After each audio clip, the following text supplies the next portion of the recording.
Okay, welcome everyone again. I'm truly pleased to introduce our next speaker, Professor Analia Swick.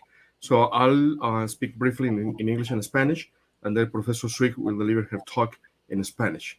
So she's she's an Argentinian researcher of CONICET at the Laboratory of Nuclear Magnetic Resonance Spectroscopy and Imaging of the Medical Physics Department at the Bariloche Atomic Center. She's also professor at the Balseiro Institute. And her talk is entitled Quantum Sensing, Pushing the Resolution Limits in Magnetic Resonance Imaging. Profesor Analia Swick, muchas gracias, Analia, por estar con nosotros. Be welcome. Go ahead. Muchísimas gracias a vos y muchísimas gracias a todos los organizadores de este evento, no solo por la invitación, sino también por organizarlo. Me parece que es un gran espacio para fortalecer lazos entre investigadores también de Latinoamérica y también para fortalecer ese vínculo con las empresas, para poder dar ese espacio y generar el desarrollo de tecnologías cuánticas en Latinoamérica. Así que muchísimas gracias por todo el esfuerzo que están haciendo. Y bueno, también muchas gracias a todos los espectadores. Elegí dar la charla en español porque pensé que por ahí podía ser más accesible para algunos estudiantes, pero bueno, me estoy dando cuenta que también hay muchos de afuera, así que sorry for the people that I'm leaving out if I speak Spanish, but if you want, please approach me in Portuguese or English. I will be more than happy to answer it. Bueno, como para mostrarles un poco de qué parte de Argentina, donde está el laboratorio, donde trabajo, el Centro Atómico Bariloche. Acá ven una imagen, estamos rodeados de lagos, montañas, ríos. La verdad es un lugar maravilloso poder vivir ahí, poder hacer física en un entorno como ese, así que la verdad muy agradecida por eso. Y bueno, si quieren saber un poco más de este centro y del Instituto Balseiro, de cómo se generó una tradición tan fuerte en física en un lugar tan remoto, hace casi ya 70 años, pueden leer un poquito más sobre la historia de lo que es el Instituto Balseiro, que es muy interesante. Y bueno, como bien dijo en la presentación, soy investigadora de CONICET, que es el Consejo Nacional de Ciencia y Técnica, que creo que muchos deben conocer porque es una entidad que también brinda becas para estudiantes latinoamericanos que puedan hacer sus estudios de posgrado en Argentina. Y creo que Karen Holberg va a hablar un poco más sobre el CONICET en su charla del viernes, así que no se la pierdan. También me pidieron los organizadores que cuente un poquito cómo era la situación y el panorama de lo que es la comunidad cuántica en Argentina, así que voy a invertir unos minutos en eso. Para eso, por ahí, contextualizar un poco a nivel global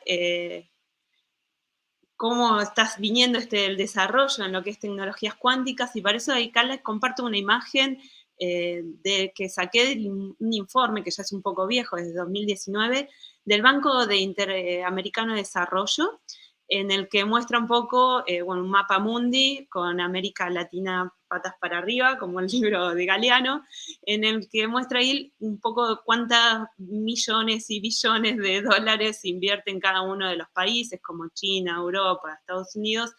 Y bueno, ahí, y también un montón de empresas involucradas, ¿no? Inversiones privadas para el desarrollo de lo que son las tecnologías cuánticas.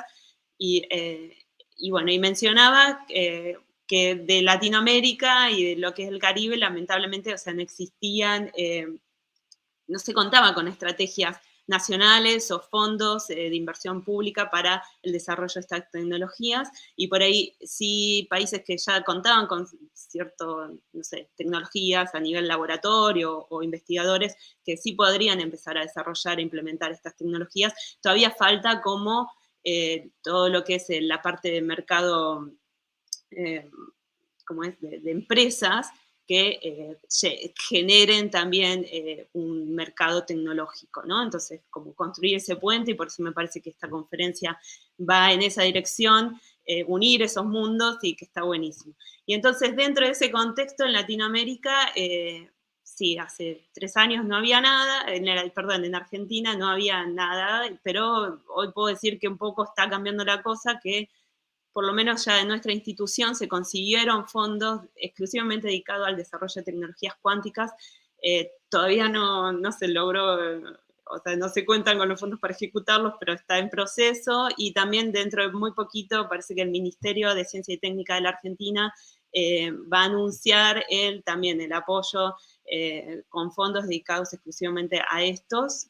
Tampoco sé de qué magnitudes, capaz que sean millones, pero de pesos argentinos. Así que, pero bueno, por lo menos se está demostrando interés.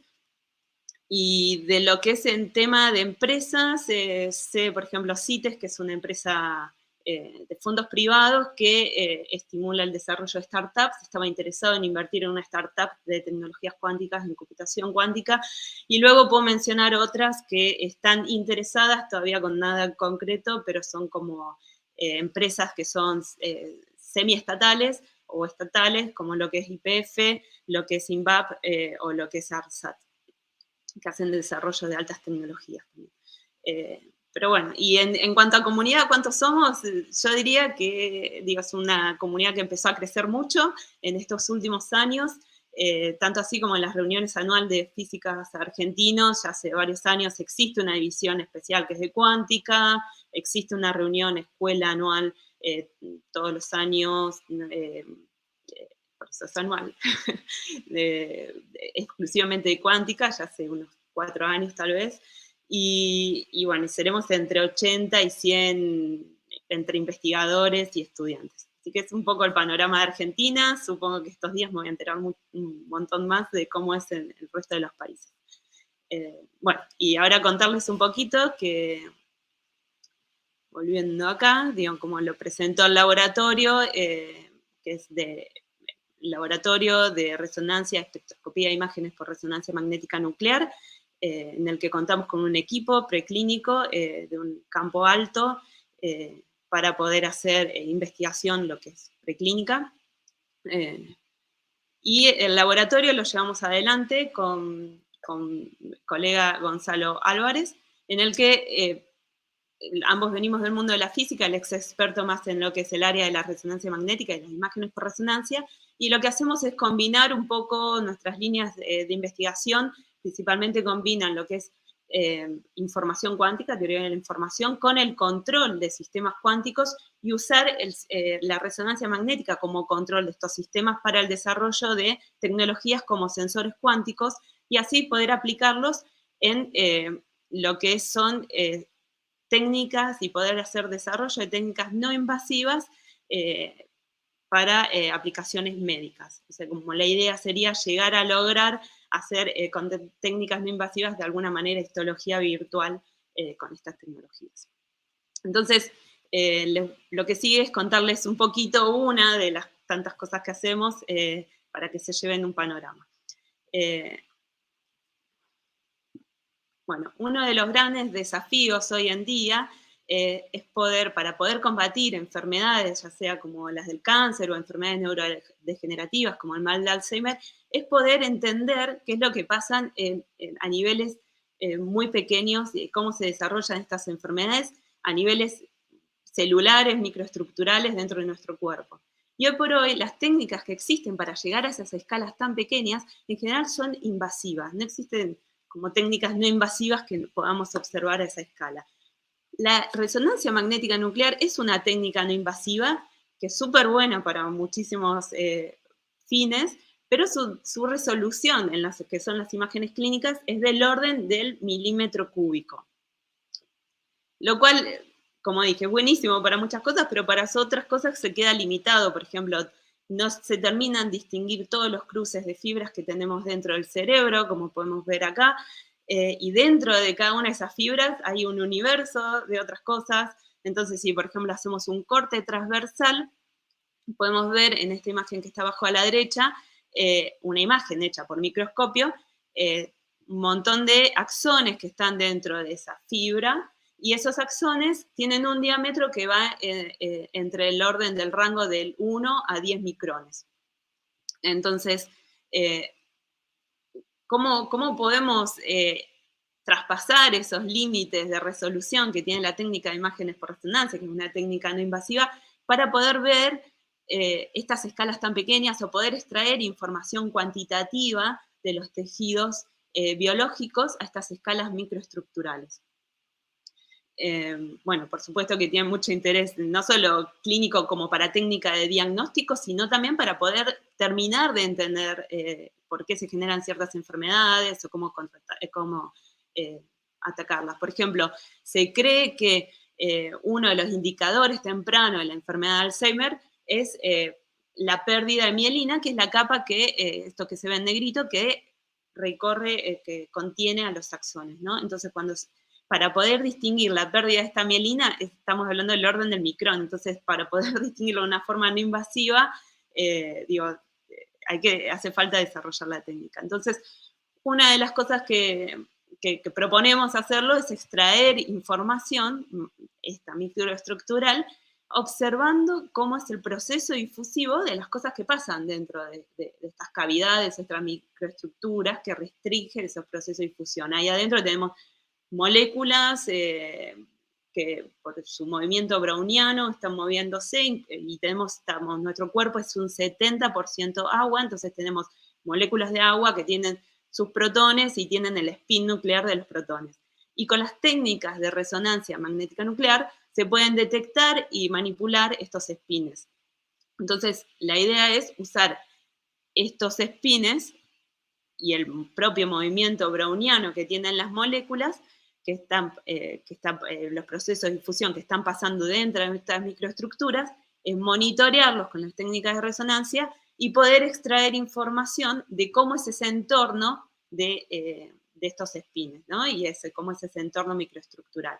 ¿Cómo lo hacemos esto? Bueno, el observable que tenemos de un spin, que son súper sensibles a los cambios de los campos electromagnéticos, lo observable es la magnetización.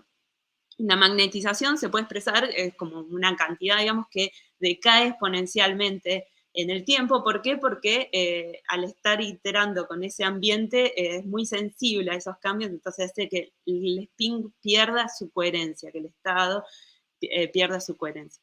Entonces eso en el tiempo decae como una exponencial que se puede expresar como un factor de atenuación, que es la integral, digamos, del producto de dos cantidades, donde una cantidad, que acá la pongo en rojo, determina cómo es el espectro de ese entorno y tiene toda esa información del espectro y tiene los parámetros característicos de ese entorno. Entonces, información que yo quisiera extraer a través del spin está en esta función, que es la función espectral de ese entorno. Y esta otra función, que es el filtro. Y el filtro es algo que se genera a través del control de cómo nos comunicamos, cómo controlamos este spin. Y entonces, acá podemos ver que a través del producto de los dos obtenemos cómo es este decaimiento. Entonces, si nosotros con el control podemos cambiar cómo es este filtro, la forma de este filtro, podemos inferir parámetros de este entorno de interés. Y bueno, obviamente de esta manera podemos extraer toda la información de ese entorno, pero también eso requiere mucho tiempo. Entonces, y a veces simplemente con un parámetro de interés de ese entorno podemos extraer información específica y cuantitativa que nos es relevante. Entonces, por ejemplo, si queremos mirar el ancho del espectro que describe el entorno, tiene información y está directamente relacionado con lo que es el tamaño de la microestructura que restringe ese proceso difusivo. Entonces, de esa manera, si yo extraigo información de este tiempo de correlación que tiene información del tamaño, puedo hacer y generar ahora una nueva imagen donde acá en un mapa de colores pueden ver cómo está codificado en el color cuál es el tamaño medio de las cavidades que están dentro de ese píxel. Esta imagen es algo que es ex vivo, entonces el tamaño real del píxel es algo de cientos de micrones por ciento de micrones, pero fíjense que en la escala de colores acá podemos dar una discriminación en el rango de los micrones y una discriminación entre colores en el rango de los nanómetros. Entonces, esto es una información que me permite crear otro tipo de imágenes con otra información a nivel de lo que está contenido dentro de cada píxel. Bueno, entonces esto es por qué el interés de a veces de estimar un parámetro en particular que me puede dar información cuantitativa. Bueno, ¿y cómo hacemos eso? ¿Se pasó? Sí, bueno, ¿y cuál es la mejor manera de estimar este parámetro, no? Si yo lo quiero extraer en el menor, digo, por mejor manera me refiero al menor tiempo posible con la mayor precisión en cada medición, ¿no? Entonces, bueno, para eso recurrimos a herramientas de, control, a herramientas de la teoría de información cuántica, en el que nos dice que para estimar un parámetro, o sea, la máxima precisión que puedo obtener, si hablamos en términos del error en la estimación, va a estar acotada por el error de Kramer-Rao bound y por el número de mediciones, que cuanto más mido, más voy a saber. Pero si a mí me interesa saber, digo, obtener la mayor precisión por medición, lo que tengo que hacer eh, bueno, el error de Kramer-Rao bound está dado por 1 sobre la raíz cuadrada de la información de Fisher. Entonces, lo que tengo que hacer es tratar de maximizar esa información de Fisher. Y esto, como está dado en este sistema, se puede escribir o representar de una manera muy bonita que tiene que ver con, digamos, una competencia entre dos términos donde uno tiene que ver con la cantidad de señal que tengo en la medición, pues si no tengo señal no tengo información, y el otro tiene que ver con qué tan sensitiva es esa señal o ese factor de atenuación que me caracteriza la magnetización al parámetro de interés que quiero saber. En este caso estoy representando el parámetro de interés como un X, ¿no? Entonces, si yo puedo maximizar esta información, voy a obtener la mayor precisión por medición en la estimación.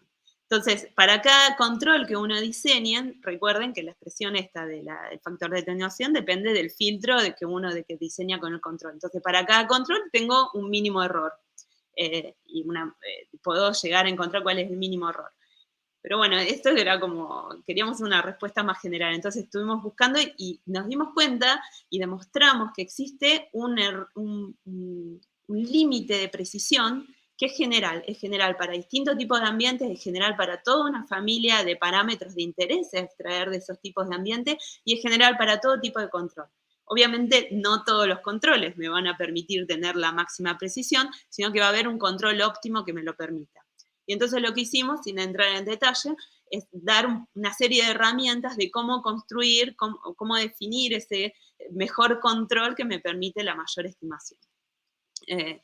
Y bueno, esto además lo tratamos de hacer con controles, no algo, digamos, que sea numérico, una solución numérica que sea después difícil de implementar experimentalmente, sino basándonos también en herramientas que ya existen, por ejemplo, y que son de fácil acceso en los distintos setups de control, y como es, por ejemplo, en lo que es la resonancia magnética nuclear. Entonces ahí nos focalizamos en utilizar secuencias o en el desarrollo de las secuencias de control en lo que son las técnicas de resonancia magnética nuclear y para obtener las imágenes por resonancia. Y también implementamos algunos protocolos de real-time adaptive estimation, digamos, como uno hace una medición y en función de esa información que obtuvo, cómo mejorar la próxima medición. Bueno, y con estas herramientas las aplicamos en distintos sentidos y demás, pero ahora me voy a focalizar en contarles un poquito, por ejemplo, cómo lo usamos para, siguiendo un poco con el hilo de lo que les vengo contando, estimar el tamaño que tenemos en microestructuras, digamos, que caracterizan las microestructuras. Entonces, también ahí encontramos cuál es el límite de precisión que podemos tener y definimos, por ejemplo, en estos gráficos les estoy mostrando, digamos, estoy mostrando el error relativo en la estimación, pero ponderado, digamos, por el mínimo error. Entonces acá, si ven 1, significa que estoy logrando la mayor precisión posible en la estimación, y a medida que esto crece, significa cuántas veces tengo que repetir esa medición para obtener esa misma precisión.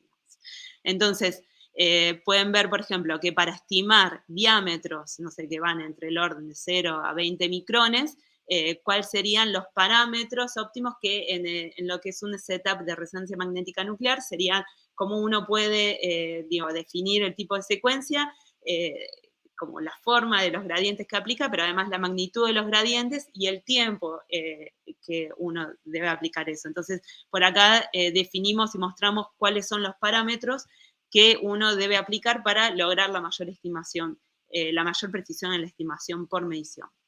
Y también evaluamos esto para las limitaciones, digamos, que uno tiene en distintos equipamientos, en el preclínico y en el clínico. Y entonces, en base a todo este estudio, bueno, podemos demostrar y mostramos que podemos llegar a escalas 100 veces más pequeñas de lo que, dar información cuantitativa a escalas 100 veces más pequeñas de lo que es la resolución actual de las imágenes. Otra de los desarrollos que hicimos fue también con las técnicas de control crear filtros, pero ahora filtros de tamaños definidos. Entonces ya con lo que hacemos es directamente diseñar el control para hacer una imagen que esté ponderada en distintos tipos de tamaños, en distintos tamaños, digamos. Entonces también damos y vemos las limitaciones con los distintos equipamientos, que según el gradiente que aplicamos, cuáles son las restricciones que podemos filtrar, ¿sí? Y acá hicimos experimentos, estos les puedo mostrar, son el cuerpo calloso, que es una partecita de un cerebro ex vivo de ratón, en el que, por ejemplo, para que vean, en la imagen esta de la derecha, aplicando un gradiente más alto en una secuencia de control determinada, vemos que los colores que más se resaltan, es decir, donde tengo mayor señal de la imagen, son justamente regiones que se conoce ya por hacer estudios histológicos, que los axones tienen tamaños más pequeños en esas regiones. Entonces acá estamos viendo que con esto podemos ponderar imágenes que me están resaltando cuáles son las regiones que tienen tamaños de axones más pequeños. Y bueno, en esta otra pasa lo contrario, aplicamos otro régimen en donde estamos filtrando los tamaños más grandes. Entonces tenemos menos señal de esas regiones donde a la derecha vemos mayor señal. Bueno, y esto es una herramienta que, además de brindarnos información de otra manera, información cuantitativa, nos permite por ahí escanear lo que son los distintos tamaños o tener una idea de cómo es la distribución de tamaños, porque en un tejido no todo es uniforme, no todo es homogéneo, entonces lo que tenemos es una distribución de tamaños y nos permite poder escanear y sacar cómo es esa distribución de tamaños que tenemos microestructurales sin asumir un modelo. Porque en general cuando uno asume un modelo, bueno, ya está, tiene ahí un contenido bias, pero esto sería sin asumir un modelo. Bueno, hay otras cosas que estamos probando al respecto, pero una de las cosas que también más nos emocionan es que estamos, como ya le dije, en todos estos estudios siempre evaluamos cuáles son las limitaciones que uno tiene en un equipo clínico, porque los máximos gradientes que uno tiene cambian, porque por ahí no dispone de las mismas secuencias de control o los mismos grados de control que uno tiene en un equipo preclínico con el que podemos jugar de un montón de maneras, y porque además estamos muy limitados por el tiempo, ¿no? En el que uno tiene, si lo quiere implementar en humanos, estás muy limitado por el tiempo que tenés. Entonces, cuanto más tenés que diseñarlo de una manera que extraer la mayor información en menor tiempo posible, y además, bueno, si es in vivo tenés otros desafíos a afrontar. Pero para eso tenemos una colaboración, un proyecto con el investigador Jorge Jovicic en Italia. De hecho, ahora estoy hablando desde Italia porque vinimos a justamente implementar en el equipo clínico los desarrollos que venimos haciendo en el equipo preclínico. Y bueno, acá estamos enfrentando esos nuevos desafíos.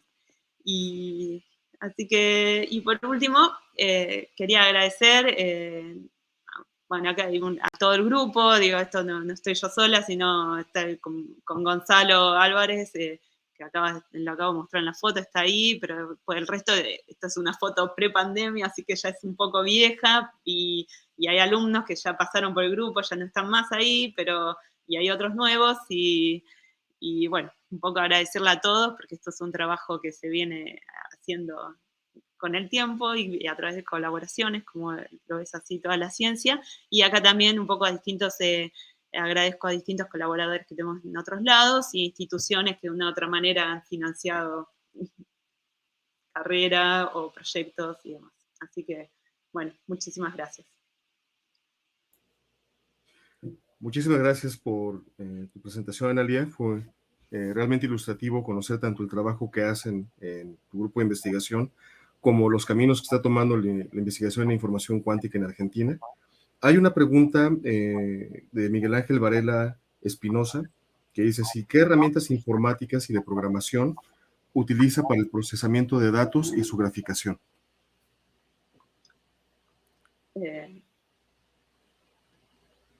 Adelante. Es variado, digamos, porque simulaciones o sea, si lo que entiendo es directamente qué programas se usan.